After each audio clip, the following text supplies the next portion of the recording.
गुप्त काल का समाज। अब देखो ये बहुत इंपॉर्टेंट है। यहां से अगर हम ये कहें हमारे समाज के बारे में, जो अभी वर्तमान में जो हमारी सामाजिक व्यवस्था है, जो सोशल स्ट्रक्चर है अभी हमारा, बहुत ध्यान से समझना, उसकी संरचना या उसकी जो पूरी बनावट है ना, वो कहाँ से शुरुआत हुई, अभी जो वर्तमान में है उसकी शुरुआत, ये उसकी जो पूरी जो संरचना है ना, वो नज़र आती है आपको गुप्ता पीरियड से। ये एक टर्निंग पॉइंट माना जाता है। ये ठीक वैसे ही है जैसे जब हम पढ़ना शुरू करते हैं तो पहले हम क्या पढ़ते हैं, पहले हम इस तरीके से अल्फ़ाबेट्स वगैरह पढ़ते हैं पूरे, है ना, फिर हम उससे क्या करते हैं, वर्ड बनाते हैं, फिर उन वर्ड्स को यूज़ करके हम क्या बनाते हैं, सेंटेंस बनाते हैं। तो समझ लीजिए कि अब गुप्ता पीरियड से जो सोसाइटी है ना, ये सेंटेंस बन रहे हैं। समझ में आई बात? इससे पहले वो सोसाइटी क्या थी, अलग अलग डिविजन्स में, टुकड़ों में थी, मतलब एक फॉर्मेशन की प्रोसेस में थी वो पूरी, जिसमें हमने वैदिक से पढ़ा कि वैदिक पीरियड में वर्ण सिस्टम था, प्रोफेशन या ऑक्यूपेशन बेस्ड, है ना, व्यवसाय पर आधारित वर्ण व्यवस्था थी। लेटर वैदिक में हमने क्या देखा, लेटर वैदिक में आते आते वही वर्ण व्यवस्था जन्म पर आधारित हो गई। लेटर वैदिक में महाजनपद आया, उसी महाजनपद में फिर आगे स्टेट इमर्ज हुए, राज्य बने, साम्राज्य बने। मौर्य साम्राज्य के दौरान वर्ण व्यवस्था थी, जन्म पर आधारित वर्ण व्यवस्था थी, और इन्हीं जन्म आधारित वर्ण व्यवस्थाओं ने श्रेणियों को या गिल्ड सिस्टम को इमर्ज किया, और व्यापार में और जो भारत में जो अलग अलग आर्टिजन क्लासेस डेवलप हुई उसमें योगदान मिला मौर्य काल तक। मौर्य काल के या मौर्य साम्राज्य का जब पतन हुआ, उसका डिक्लाइन हुआ, तो after the decline of Mauryan period बहुत सारे आउटर इन्वेजन हुए, और उन आउटर इन्वेजन के बाद बाहर से बहुत सारे लोग भारत में आए, और यहीं पर इसी समाज में इन्हीं लोगों के साथ रहना उन्होंने शुरू कर दिया। अब यहां से भारतीय समाज में और परिवर्तन शुरू हुआ, और परिवर्तन क्या शुरू हुआ, सबने अपने अपने कम्युनिटी, अपने अपने लोगों को रिस्ट्रिक्ट करना शुरू कर दिया, अपनी अपनी बाउंड्रीज, अपने अपने रूल रेगुलेशन बनाना शुरू कर दिया। अभी तक जो वर्ण थे अब जाति बन गए। ये जो जाति शब्द है ना, इसका मतलब क्या होता है,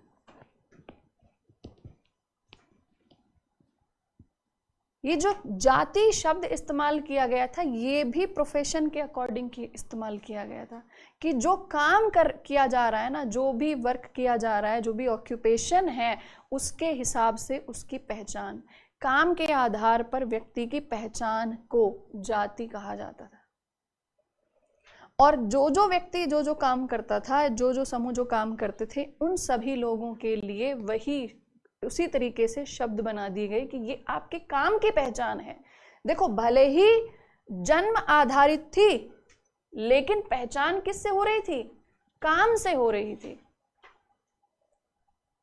ठीक है, इसीलिए भारत में जितनी भी जातियां हैं, वो सभी जातियां ये इंडिकेट करती है, दर्शाती हैं कि इस जाति से संबंधित व्यक्ति किस काम से जुड़ा हुआ होगा।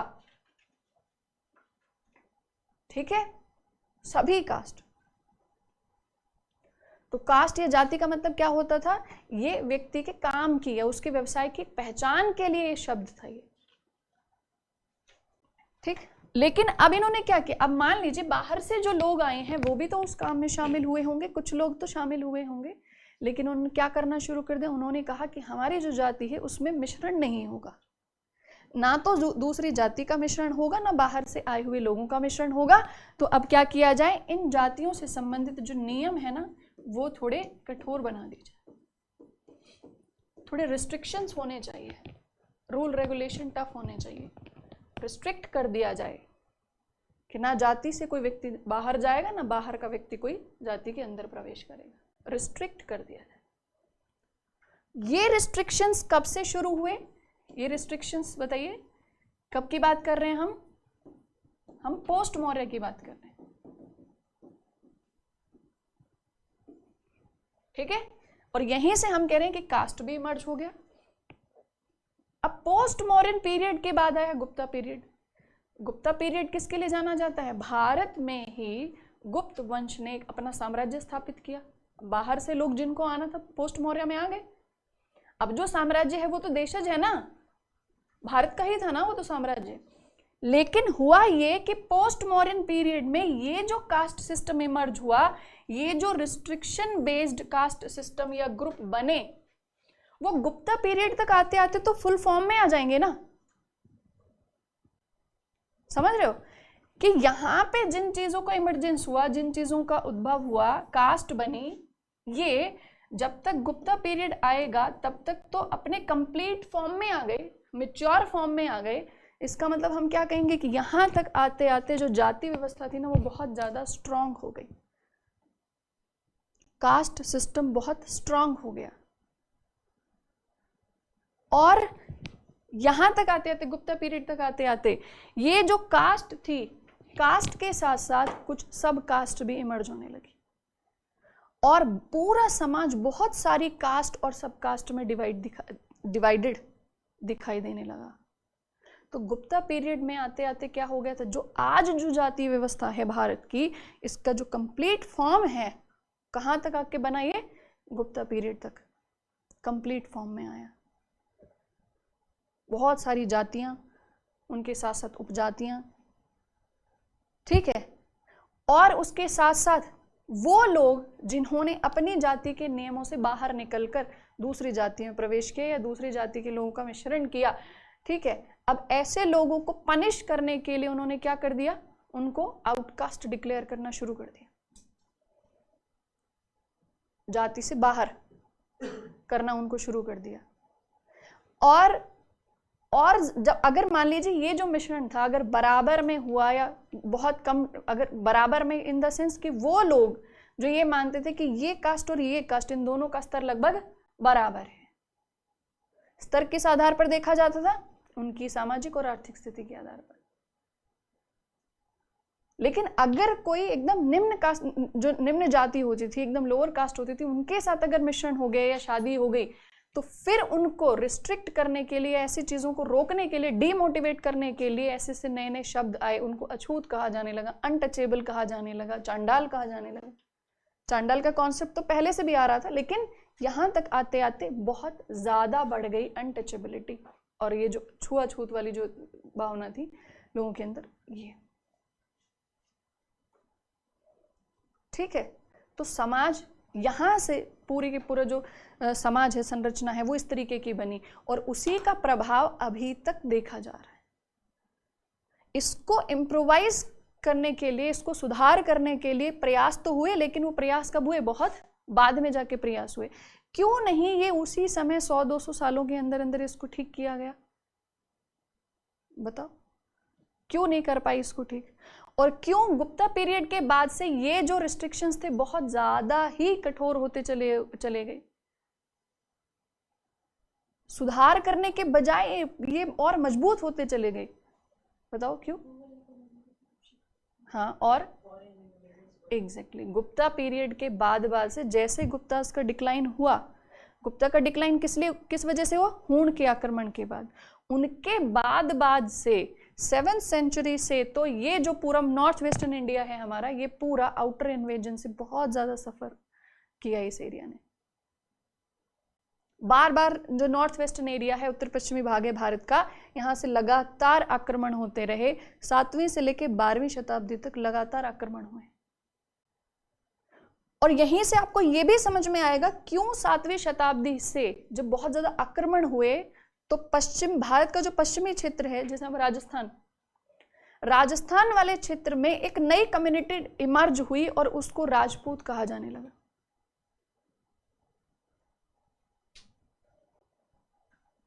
कैसे? एक तरफ आक्रमण हो रहे हैं, बाहरी आक्रमण हो रहे हैं, और दूसरी तरफ उसी सीमा के आसपास का जो क्षेत्र था वहां पर एक नई कास्ट या नई कम्युनिटी इमर्ज हुई और उसको कहा जाने लगा राजपूत। ये वाला जो एरिया, ये कॉन्सेप्ट है पूरा। मान लीजिए यहां से इन्वेजन हो रहा है बार बार, ठीक है, इन्वेजन के बाद जो लोग आ गए उन लोगों ने अलग अलग कास्ट फॉर्म की, सब कास्ट हो गई है ना, हमारी जो कास्ट बनी हुई थी उनमें रिस्ट्रिक्शंस हो गए, अनटचेबल का कॉन्सेप्ट आ गया, ये सारा कॉन्सेप्ट आ गया। लेकिन इस एरिया में एक कास्ट इमर्ज हुई, राजपूत। उसका मतलब क्या है? राजपूत का मतलब क्या होता है? क्या इसे ये माना जाए कि राजा के पुत्रों को राजपूत कहा जाता था? नहीं, इसका ये मतलब बिल्कुल भी नहीं है। राजपूत का मतलब, पूत मतलब बेटा, ठीक है, राज मतलब अपना देश, अपनी भूमि, अपना क्षेत्र, अपनी मातृभूमि। तो ये जो क्षेत्र था, इस क्षेत्र के लोग, यहाँ के लोग जो थे, बाहरी आक्रमणों से इतने ज्यादा परेशान, इतने प्रभावित हो गए थे कि इस एरिया के लोगों ने ये रिस्पॉन्सिबिलिटी समझी अपनी कि हम इस क्षेत्र में रहते हैं, ये हमारा देश है, हमारी मातृभूमि है, हमारा राज है, हमारा राज्य है, तो इसके प्रति हमारी रिस्पॉन्सिबिलिटी, हमारा उत्तरदायित्व तो बनता है कि जैसे एक बेटा अपने माता पिता, अपने परिवार की रक्षा करता है, अपने घर की रक्षा करता है, ऐसे हम अपने इस क्षेत्र की रक्षा करें। और रक्षा करने के लिए क्या करना पड़ता है? युद्ध करने पड़ते हैं, शस्त्र उठाने पड़ते हैं। तो एक ऐसी योद्धा कम्युनिटी, एक ऐसी वॉरियर कम्युनिटी इस एरिया में इमर्ज हुई जिसने अपने आप को क्या कहा फिर? राजपूत। और अलग अलग एरिया में इनकी अलग अलग शाखाएं, अगर कोई एक ही कास्ट होती, एक ही नाम हो जाता बस। लेकिन क्या हुआ? अलग अलग क्षेत्र में इन्होंने अपनी पहचान अलग अलग बनाई, इसीलिए इनकी बहुत सारी ब्रांचेस मानी जाती, ठीक है। वो कास्ट यहाँ पे इमर्ज हुई, इसका भी एक कॉन्सेप्ट आता है यहाँ पे। लेकिन फिर भी 700 से लेके 1200 तक ऐसा माना जाता है इन्होंने बहुत हद तक इस एरिया से आने वाले जो इन्वेजन्स थे उनसे भारत की रक्षा की, उनसे काफी हद तक भारत की रक्षा की। और लास्ट में जब इन्हीं के बीच में आपस में जब डिस्प्यूट्स इमर्ज हुए, जब इनके बीच में ही जब कंपटीशन इमर्ज हुआ, एक दूसरे के प्रति शत्रुता का भाव आया, दुश्मनी आई, है ना, राइवलरी क्रिएट हुई, उस राइवलरी का ये रिजल्ट निकला कि इंडिया में पूरा का पूरा जो रूल सिस्टम है वो चेंज हुआ और भारत में इस्लामिक रूल एस्टेब्लिश हुआ। क्योंकि यहां पे किसने बुलाया था? बताओ किसने बुलाया था? जयचंद, है ना। कहां के थे वो? कन्नौज के थे। और किसके विरोध में बुलाया गया था? पृथ्वीराज चौहान के विरोध में, जो अजमेर और दिल्ली पर शासन करते थे, ठीक है। और किसको बुलाया गया था? मोहम्मद गौरी को बुलाया गया था। और दोनों की राइवलरी का रिजल्ट ये निकला कि पृथ्वीराज चौहान का भी शासन नहीं रहा, कन्नौज को भी नहीं मिला ये शासन, और मोहम्मद गौरी ने दिल्ली पर शासन स्थापित कर दिया,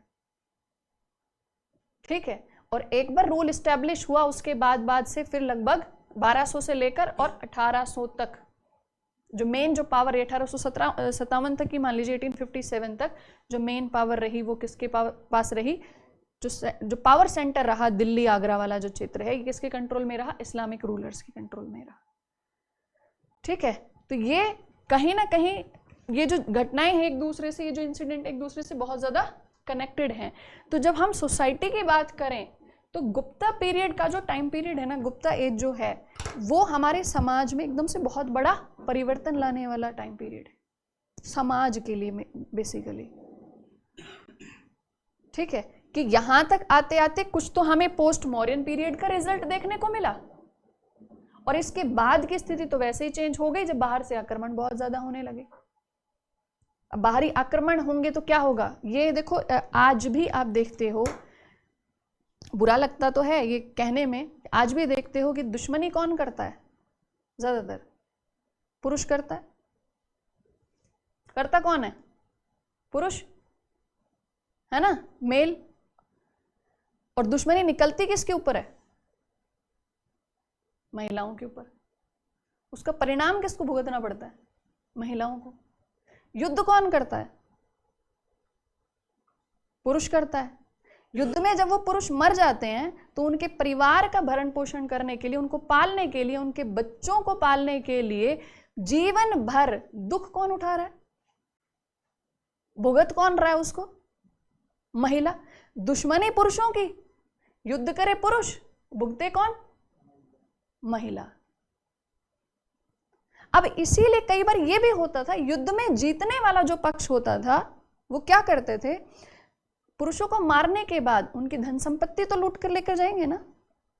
उनकी संपत्ति में क्या क्या आता था, घर को उठाकर नहीं ले जा सकते, तो संपत्ति में किस किस चीज को कंसिडर किया जाता था, ज्वेलरी हो गए, सिक्के हो गए, मतलब करेंसी वगैरह ये सब। इसके साथ साथ उन पुरुषों की महिलाओं को भी उनकी संपत्ति माना जाने लगा। गुप्ता पीरियड में, गुप्ता पीरियड से क्यों कहते हैं हम कि जो वुमेन थी वो कंसिडर की गई as a property of the male? क्यों? अब उस पुरुष ने थोड़ी ना कह दिया महिला से कि तुम मेरी संपत्ति हो। उसको किसने कहा संपत्ति? जब दूसरे वाले ने उस पर अटैक किया और जब उसकी प्रॉपर्टी, उसकी संपत्ति को जब वो लूट कर लेकर गया, तो जो धन पैसा ये सब चीजें हैं, इनके साथ साथ वो उसके महिला को भी लूट कर लेकर गया।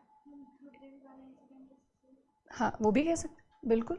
तो इसमें क्या कंसीडर हुआ कि जब आपकी प्रॉपर्टी जा रही है तो प्रॉपर्टी में स्त्री को भी जब लेके जाया जा रहा है तो women become the property of the male. ठीक है। अब ये जो टाइम पीरियड था, बार बार अटैक होना और महिलाओं के साथ इस तरीके का दुर्व्यवहार होना, इसीलिए क्या किया जाने लगा कि ये वाला जो क्षेत्र है, ये वाला जो क्षेत्र जिसे हम बाद में राजपूताना कह रहे हैं, ये वाला जो क्षेत्र है, जब आउटर इन्वेजन होते थे तो महिलाओं को रिस्ट्रिक्ट किया गया बाहर निकलने से। उनके ऊपर बंधन लगाए जाने लगे कि अब आप बाहर मत निकलो, अब आप घर में रहो। ये बंधन ऐसा थोड़ी है कि उनसे ये कहा जाए कि तुम काम करने के लिए कैपेबल नहीं हो या हमें तुम्हारे ऊपर विश्वास नहीं है। ये किस लिए कहा जाता था? ये कहा जाता था ताकि तुम सुरक्षित रहो, उनकी सुरक्षा के हिसाब से। ठीक है। इसीलिए कहा जाने लगा कि अगर जरूरी काम है और बाहर जाना भी है तो पर्दा करके जाओ। फिर घूंघट और पर्दा की प्रथा भारत के अंदर आई, क्योंकि वो कहते हैं ना कि अब ये कॉन्सेप्ट ये है ही, ये तो मानसिकता है ही कि जो संपत्ति होती है, धन होता है, वो सारी चीजें क्या क्या होती है? अट्रैक्शन। तो उसी तरीके से कहा जाता है महिलाएं जो भी हैं वो पर्दा करके जाएं। अगर किसी की दृष्टि पड़ गई, किसी को अच्छी लग गई, कोई अट्रैक्ट हो गया, तो अब वो कोशिश करने लगेगा किसी ना किसी तरीके से नुकसान पहुंचाने का। ठीक है। इसीलिए पर्दा सिस्टम इमर्ज हुआ, पर्दा करने लगे। और ये जो प्रथाएं थी, ये जो परंपराएं थी, ये आप देखोगे अपर कास्ट में बहुत ज्यादा देखने को मिलती है। क्यों ऐसा? गुप्ता पीरियड का जब हम समाज पढ़ते हैं या क्वेश्चन भी कभी आ गया सोसाइटी से रिलेटेड, तो आपको ये लिखना ही होगा कि जितने भी बंधन थे महिलाओं पे, अधिकांश बंधन समाज की केवल उच्च वर्ग की महिलाओं पर लागू थे, उच्च जातियों की महिलाओं पर लागू थे। कारण बताइए? क्योंकि ज्यादातर अटैक कौन कर रहा है? कौन कर रहा है? क्षत्रियास कर रहे हैं, है ना, वॉरियर्स कर रहे हैं। तो कष्ट भी किसको होगा, संकट भी किसके ऊपर होगा? उच्च वर्ग की महिलाओं को होगा। इसीलिए उन्हीं के ऊपर सबसे ज्यादा रिस्ट्रिक्शन, बाहर आने जाने से, हर चीज में, कहीं पे भी जा रही हो पूछ के जाओ, बता कर जाओ। वो सारे रिस्ट्रिक्शन बने किस वजह से थे? उनकी सिक्योरिटी को ध्यान में रखते हुए बने थे। ठीक है। अब देखना, अब बात यह है कि जब तक उनको बाहर से खतरा हो बहुत ज्यादा, जब युद्ध वगैरह अगर कभी भी छिड़ जाए, कुछ भी हो जाए, तो वहां आपको प्रोटेक्शन देनी है, तब रिस्ट्रिक्शन जरूरी है, जरूरी थे उनको बचाने के लिए। लेकिन जब ये चीजें नहीं हैं, तब भी अगर ये चीजें लागू हो रही है तो क्या बन गई? एक सामाजिक प्रथा बन गई। तब सुरक्षा का साधन था, अब प्रथा बन गई। ठीक है। समाज के हिसाब से फिर धीरे धीरे जैसे जैसे परिस्थिति बदले वैसे वैसे समाज के नियम बदलने चाहिए। लेकिन चीजें कहाँ से इमर्ज हुई वो समझो। क्यों अपर कास्ट में ही इस तरीके के रिस्ट्रिक्शंस लागू हुए? क्यों उनको बाहर जाके काम करने की आजादी नहीं दी जाती थी? आजादी ना देने का मतलब ये नहीं होता था पुरुष ये सोचे कि तुम कुछ करने के काबिल नहीं हो, रहने दो, तुम ही जाके अपना सामर्थ्य दिखाओगी तो हमारे तो इंसल्ट हो जाएगी। ऐसा नहीं होता था, सुरक्षा की नजर से होता था वो। ठीक है। ये हो गया, ये समाज में परिवर्तन। उसी तरीके से, ये तो वुमेन की कंडीशन हो गई, उसी तरीके से अगर हम गुप्ता पीरियड की सोसाइटी देखें और हम कह रहे हैं कि जातियां बड़ी मजबूत हो गई थी, उपजातियां भी बन गई थी, कुछ जातियों को अछूत कहा जाने लगा, अनटचेबल कहा गया, वहीं पे क्वेश्चन ये आता है कि जब महिलाओं की ऐसी स्थिति थी तो जो शूद्र वर्ण था या शूद्र वर्ण से जो निर्मित जातियां थी उनका क्या स्तर रहा, क्या स्टेटस था इस टाइम पीरियड में, गुप्ता पीरियड तक आते थे, क्या कुछ सुधार हुए थे या वैसे ही चल रहा था सिस्टम। तो इससे पहले क्या कंडीशन थी, महिलाओं और शूद्रों को वेद पढ़ने का सुनने का अधिकार नहीं होता था, लेकिन गुप्ता पीरियड तक ये सुधार किया गया था कि शूद्राज भी जो ये एपिक स्टोरीज हैं या जो शास्त्र वगैरह हैं इनको सुन सकते थे, वो ज्ञान ले सकते थे। ठीक है, पढ़ा क्यों नहीं जाता था उनसे, पढ़ क्यों नहीं पा रहे थे, क्योंकि पढ़ने के लिए क्या आनी चाहिए, मेन संस्कृत आनी चाहिए, और संस्कृत पर उच्च श्रेणी या उच्च जाति के लोगों का ही अधिकार होता था। ज्यादातर क्षत्रिय क्लास और जो ब्राह्मण क्लास होती थी वो संस्कृत का अध्ययन करते थे। रीजन, जो ब्राह्मण होते थे उनको शास्त्र पढ़ने सुनने ये पढ़ते थे तो संस्कृत का अध्ययन करेंगे, आधिकारिक भाषा संस्कृत थी इसीलिए क्षत्रिय कुल और उनसे रिलेटेड जो मिनिस्टर्स होंगे वो संस्कृत पढ़ेंगे क्योंकि संस्कृत भाषा आधिकारिक भाषा हो गई। आम जनता में उनमें से भी वो लोग जिनका शासन में योगदान नहीं है, ऐसे लोगों के लिए प्राकृत भाषा का उपयोग ज्यादा होता था, मतलब ऐसे लोग प्राकृत भाषा का उपयोग ज्यादा करते थे गुप्त काल के दौरान। अब कौन लोग थे जो शासन में शामिल नहीं हैं, महिलाएं और शूद्र या शूद्र वर्ण से निकली हुई जातियां, तो ये दोनों प्राकृत भाषा का उपयोग करते थे ज्यादातर, और इनसे अलग इनके अलावा जो बाकी लोग हैं वो संस्कृत भाषा का उपयोग करते थे, उनके द्वारा संस्कृत ज्यादा बोली जाती थी। ठीक है, महिलाओं से रिलेटेड एक चीज और कि उनके अधिकार कितने हुए, ये तो हुआ कि उनके ऊपर बंधन लगाए गए फॉर देयर सिक्योरिटी, लेकिन what about the rights of women, है ना। तो गुप्त काल के दौरान जो स्मृति शास्त्र बने, जो ग्रंथ बने, जो शास्त्रों की रचना हुई, उसमें समाज के लिए बहुत सारे नियम होते थे और उनमें महिलाओं के लिए कहा गया था कि जो स्त्री धन है वो क्या माना जाएगा, दहेज के समय, शादी के समय जो दहेज के रूप में उनको जो मिला, जो डाउरी में जो उनको मिला, वो उस स्त्री की प्रॉपर्टी मानी जाएगी, स्त्री धन माना जाएगा। ठीक है, उसके ऊपर पूरा उसका अधिकार है। जनरली सामान्य रूप से जो प्रॉपर्टी होती थी, इमूवेबल प्रॉपर्टी, इमूवेबल प्रॉपर्टी का मतलब जिसे एक स्थान से दूसरे स्थान पर नहीं ले जाया जा सकता। इमूवेबल प्रॉपर्टी में क्या आएगा, जमीन, उसी को नहीं ले जा सकते आप, घर वगैरह ये सब नहीं उठा के ले जा सकते। इमूवेबल प्रॉपर्टी जनरली पुरुषों के नाम होती थी, पुत्रों के नाम होती थी। ऐसा क्यों किया जाता था, पिता की संपत्ति पर तो सभी का अधिकार है, और ये स्मृति ग्रंथों में भी कहा गया है, स्मृति शास्त्रों में भी कहा गया है कि पिता की संपत्ति पर सभी संतानों का अधिकार है। तो सभी संतानों का अधिकार होगा तो महिला का भी अधिकार होगा, बेटे का भी अधिकार होगा। वहीं ये भी कहा गया है कि ज्यादातर सामान्य रूप से, मतलब जो प्रचलन में था वो था कि पुत्रों के नाम पर प्रॉपर्टी रजिस्टर होती थी।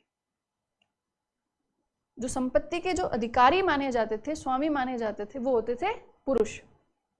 लेकिन इन स्पेशल सर्कमस्टेंसेस पुत्री को भी उस इमूवेबल प्रॉपर्टी में ऑनर बनाया जाता था।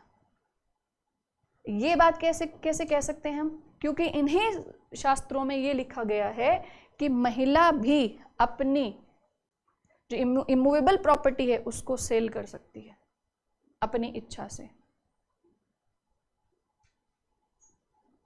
तो इस तरीके की जो प्रॉपर्टी अगर सेल करने का या उनको बेचने का अधिकार किसी महिला को दिया जा रहा है, इसका मतलब वो अधिकारी है, वो स्वामी है उस प्रॉपर्टी की, इसका मतलब उनके नाम पे भी प्रॉपर्टी रजिस्टर हुआ करती थी। लेकिन जनरली ट्रेंड क्या होता था, प्रॉपर्टी ऑनरशिप किसके पास थी, मेल के पास।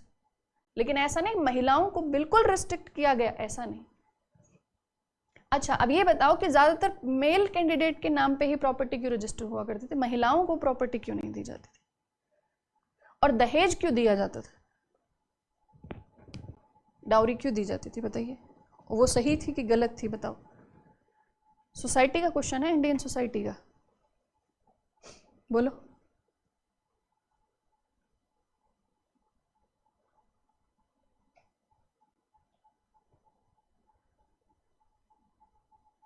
देखो इसका जो रीजन है वो है शादी। शादी के बाद पुरुष अपना घर छोड़ता है कि महिला? महिला अपना घर छोड़ती है। ठीक है, अब महिला घर छोड़ के जब दूसरे घर जा रही है तो ये यहाँ की प्रॉपर्टी उठा के वहां नहीं ले जा सकती। अगर मान लीजिए नहीं लेकर गई तो वहां बैठे बैठे इस प्रॉपर्टी पे काम नहीं कर सकती। इसमें ना तो आप खेती कर सकते हो, नहीं कर सकते ना, इतने दूर बैठे बैठे कोई भी काम नहीं कर सकते आप इतने दूर बैठे बैठे। लेकिन आप अधिकारी हो इस आधार पर क्योंकि आपके पिता की प्रॉपर्टी है वो, तो सभी संतानों का अधिकार है। अब मान लीजिए उनके अधिकार की जो भूमि है वो यहां खाली पड़ी है, तो उससे किसी का फायदा नहीं। अगर वहां पे प्रोडक्शन की जो रिस्पॉन्सिबिलिटी है वो वहां फैमिली के अदर जो मेंबर्स हैं या जो उन महिला के भाई वगैरह हैं वो उसकी देखभाल कर रहे हैं, अब महिला अब ये कहे कि ये तो है तो मेरे हिस्से की, अब तुम मेरा हिस्सा दो, तो इससे क्या होगा बताइए? डिस्प्यूट क्रिएट होगा, वाद विवाद होगा, फैमिली में लड़ाई झगड़े होंगे। तो इसीलिए क्या किया जाता था कि काम करो, यहां पे रहना किसको है? पुरुष को रहना है, बेटे को रहना है, तो तुम इसकी देखभाल करो, ये तुम्हारे पास रहेगी प्रॉपर्टी। लेकिन तुम्हारी ये जिम्मेदारी है कि क्योंकि तुम्हारी बहन का या पुत्री का भी अधिकार इस प्रॉपर्टी पर बनता है, तो तुम उसके लिए ऐसा वर ढूंढो या ऐसा घर ढूंढो कि अगर तुम्हें उसके अच्छी शादी के लिए अच्छे परिवार में उसे भेजना हो और उसमें से इस प्रॉपर्टी का कुछ हिस्सा तुम्हें बेचना भी पड़ जाए तो भी तुम बेच दो, लेकिन उसका विवाह किसी अच्छे घर में करा दो, क्योंकि यहां से वो बाद में आजीवन इस प्रॉपर्टी पे तो अधिकार ऐसे रखने वाली, इसमें काम करने वाली तो है नहीं। तो वो जो उसका जो अधिकार बनता है वो उसे डाउरी के रूप में दे दिया जाए, ताकि जब उसके जीवन की शुरुआत हो तो वो वहां जाके वो चीजें उसके काम आ जाए। इसीलिए डाउरी दी जाने लगी, दहेज दिया जाने लगा। इच्छा से दिया जाने वाला दान बेटी को वो दहेज कहलाता है। और इच्छा से पिता क्या करता था, अपने बेटी की अच्छे घर में शादी कराने के लिए कई बार प्रॉपर्टी को बेच भी देते थे, ये सोच के जो बची हुई है तो वो तो बेटों की है, तो बेटी का इतना तो हक बनता ही है, कोई बात नहीं थोड़ी बहुत बिक भी जाए तो क्या हो गया। और इसीलिए ये समाज को व्यवस्थित बनाए रखने के लिए, रिश्तों को अच्छा बनाए रखने के लिए ये कहा जाता था कि क्योंकि भाई जो है वो बहन की प्रॉपर्टी को इस्तेमाल कर रहा है, तब उसका अधिकार है कि शादी के बाद वो अपनी बहन को यहाँ बिल्कुल अपने पिता की तरह बुलाता रहे, उसकी देखभाल करता रहे, जीवन भर उसकी सुरक्षा, उसके बच्चों की ज़रूरतों का भी ध्यान रखे। कभी हो सकता है इन फ्यूचर उसके साथ कोई ऐसी दुर्घटना हो जाए तो अब उसकी टेक केयर कौन करेगा? तो भाई करेगा। क्यों? क्योंकि उसके हिस्से की जो चीज़ें हैं वो सारा अधिकार उसने किसके पास छोड़ा हुआ है? अपने भाई के पास। इसीलिए तो होते हैं ना, जब बहनें शादी के बाद अपने घर आती हैं तो भाई गिफ्ट वगैरह देते हैं, तो ठीक है, तो वो किस लिए होता है कि अपनी बहन को प्यार से बहुत चीज़ें उपहार वगैरह देते रहो, क्योंकि उन्होंने क्या कर रखा, अपनी प्रॉपर्टी वगैरह आपके पास छोड़ी हुई है। उससे क्या होता था, रिश्तों में ना जुड़ाव बना रहता था, एक दूसरे के प्रति रिस्पॉन्सिबल बने रहते थे सभी। अगर बहन को कोई परेशानी होती थी तो भाई उसकी मदद करते थे, पैसे से भी करते थे, कभी उसको अपने घर भी ले आते थे ऐसे। अब मान लीजिए, अब ये चीज़ें देखो सही और गलत दोनों चीज़ें हो सकती हैं, ठीक है। अभी जैसे एक केस हुआ हाई कोर्ट में, पूरे केस की डिटेल्स तो मुझे नहीं पता, लेकिन हाँ काफ़ी हाईलाइट हुआ था। उसमें एक महिला थी, उन्होंने एक केस रजिस्टर किया अपने भाई के ऊपर कि जो प्रॉपर्टी है इतने सालों से वही इसको यूज़ कर रहे हैं और मुझे इसमें से अधिकार चाहिए, ठीक है। बहनों ने मिलके केस दर्ज किया।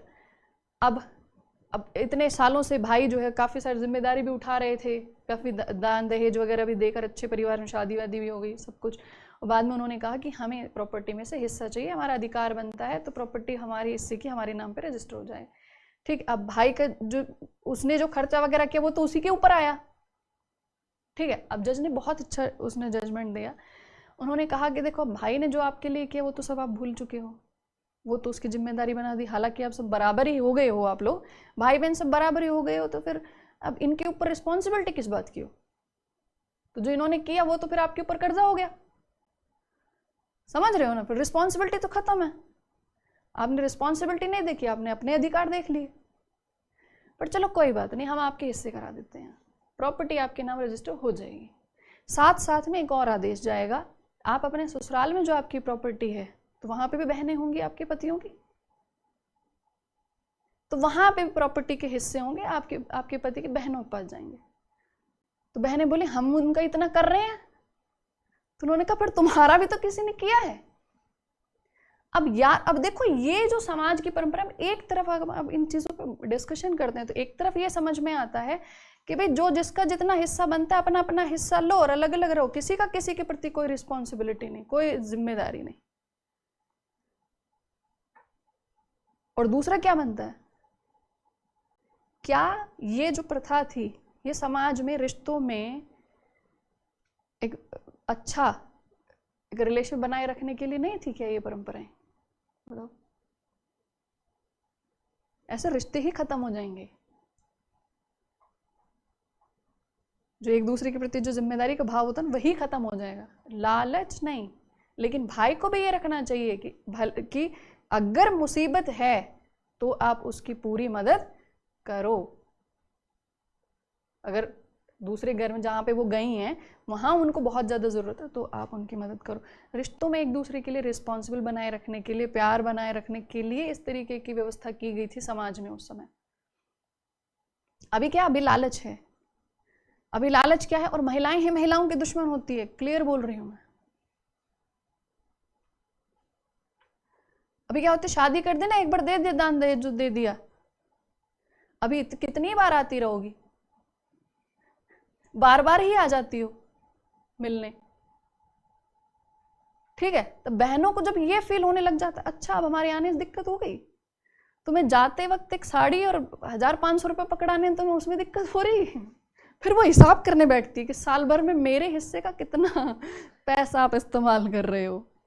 तो एक काम करो, हम आना जाना ही बंद कर देंगे, रिश्तेदारों की तरह आएंगे, वो भी कभी तुम बुलाओगे तो हिस्सा ही कर लो, तुम छोड़ो ना, तुम हमारे घर आना, हम तुम्हारे घर नहीं आएंगे। अभी होने लगा। अब भाई तो ऐसी बातें करता नहीं है, ऐसी बातें कौन करता है, महिलाएं करती हैं, समझ रहे हो। हम तो साफ बोलते हैं भाई जिसकी गलती है उसकी बात। तो हर महिला ये चाहती है कि शादी के बाद उसे अपने मायके में पूरा सम्मान मिले, ठीक है, उसके भैया उसकी भाभी बड़े प्यार से उसे बार बार बुलाते रहें, प्यार से बहुत सारे गिफ्ट देते रहें, लेकिन मेरी ननद जो है वो बार बार नहीं आनी चाहिए काम बढ़ा देती है आने के बाद। ठीक है, ये बड़ी दुविधा है, ये मानसिकता खराब है, लालच ये खराब है। ठीक है, चलो, तो ये सारा जो समाज है ना जो हम डिस्कस कर रहे हैं, ये कहाँ से बना है, ये गुप्ता पीरियड से। लेकिन ये जो खराब मानसिकता है ना, ये अभी आधुनिक काल की है, ये गुप्ता काल की नहीं है। ये खराब मानसिकता है हमारे समाज की, अभी की है ये। अब लालच आ गया सबके अंदर, ज़्यादा रिश्तों का महत्व खत्म होता जा रहा है। ठीक है, चलो 2-3 लाइनें समाज के बारे में लिख लीजिए। क्वेश्चन आएगा तो वही सारी चीजें लिखनी है जो अभी डिस्कशन में हुआ है, ठीक है। पर ये ध्यान रखना गुप्ता पीरियड में क्या इमर्ज हुआ था और अब हमने कैसा बना दिया समाज को। ठीक है, तो सभी लोग अपने अपनी बहनों को बुलाना, और सभी जितने यहाँ पे गर्ल्स हैं, ठीक है, अपने अपने पति की बहनों को बुलाना, सह सम्मान, अपने घर भी जाना प्यार से। ठीक, ठीक है ना। या प्रॉपर्टी के हिस्से ही करोगे, प्रॉपर्टी किससे नहीं करेंगे ना, प्यार से बुला लेंगे, प्रॉपर्टी किससे नहीं करेंगे। ये देखो, इसको भी लालची कहते हैं ठीक है, लिखो, दोनों चीजों के पॉजिटिव और नेगेटिव होते हैं। ठीक है, लिखो लिखो, the society of Gupta period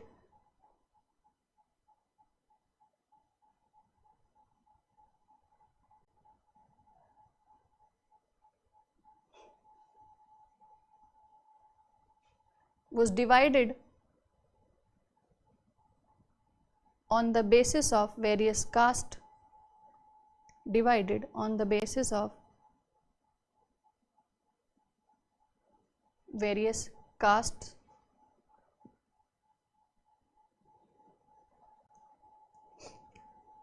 some castes were considered as untouchables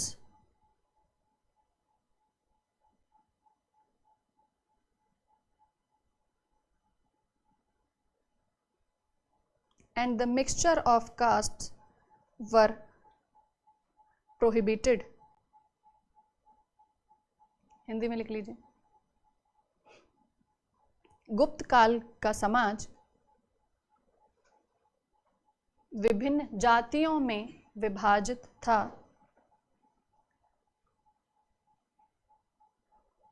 गुप्त काल का समाज विभिन्न जातियों में विभाजित था। कुछ जातियों को अछूत माना जाता था,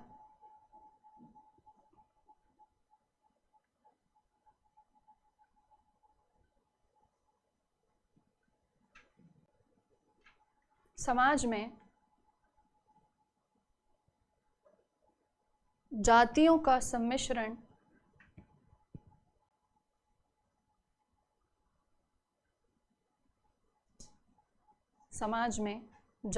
का सम्मिश्रण प्रतिबंधित था।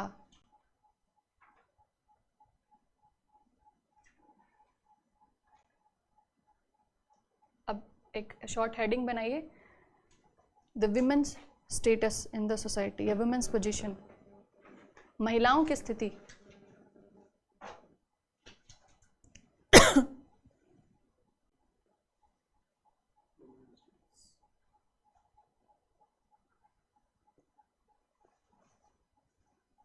The women's condition have been changed from the earlier period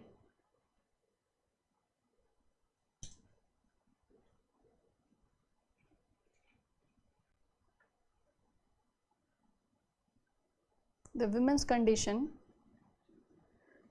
have been changed than the early period.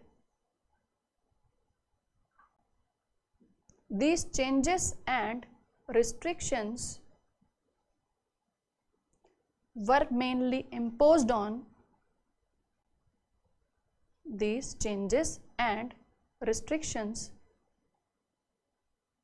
were mainly imposed on the women of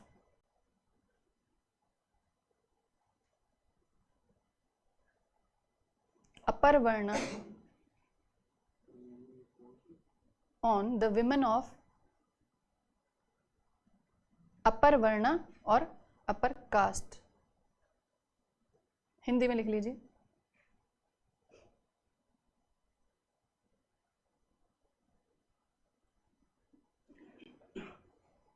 देखो, गुप्त काल तक आते आते महिलाओं की स्थिति में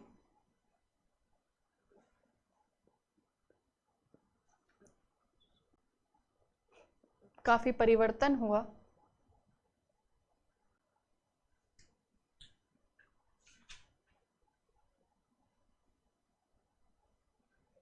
ये परिवर्तन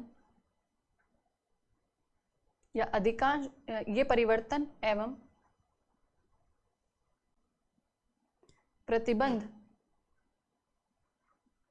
अधिकांशतः उच्च वर्ण एवं जाति की महिलाओं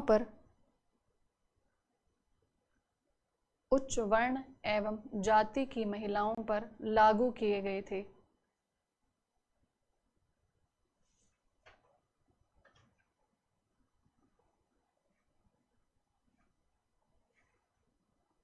देखो, the women of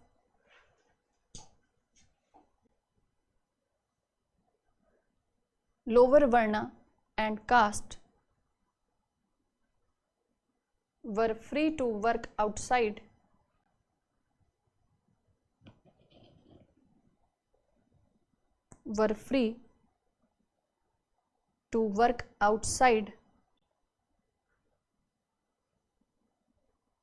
they were not forced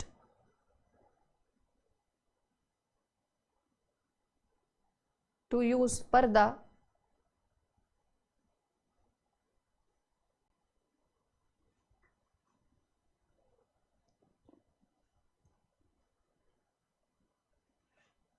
they were able to take decisions for their families take decisions for their families. अब इसको पढ़ो, ध्यान से समझो। मैं हिंदी में एक बार लिखवा देती हूँ, फिर इससे क्वेश्चन पूछूंगी आपसे। हिंदी में लिख लीजिए। निम्न वर्ण एवं जातियों की महिलाओं पर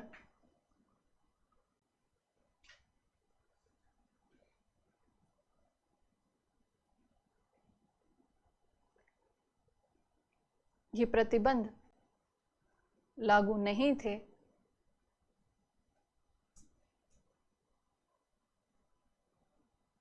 उन्हें घर से बाहर कार्य करने का अधिकार था।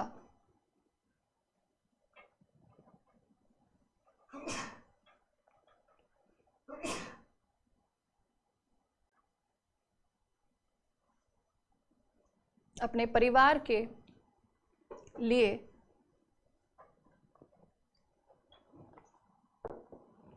निर्णय लेने का अधिकार भी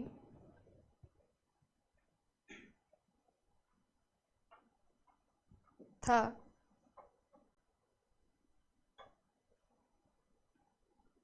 साथ ही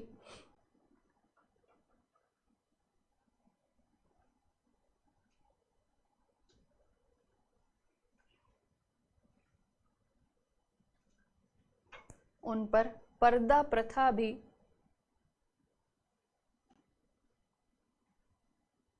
लागू नहीं थी। अभी जो 3-4 लाइनें आपने लिखी है, इसका मतलब समझाइए। ऐसा क्यों कि जो लोअर वर्ण या लोअर कास्ट में जो वुमेन थी, उनको अपने परिवार के लिए डिसीजन लेने का राइट था, डिसीजन मेकिंग में उनका हिस्सा होता था। बताइए ऐसा क्यों?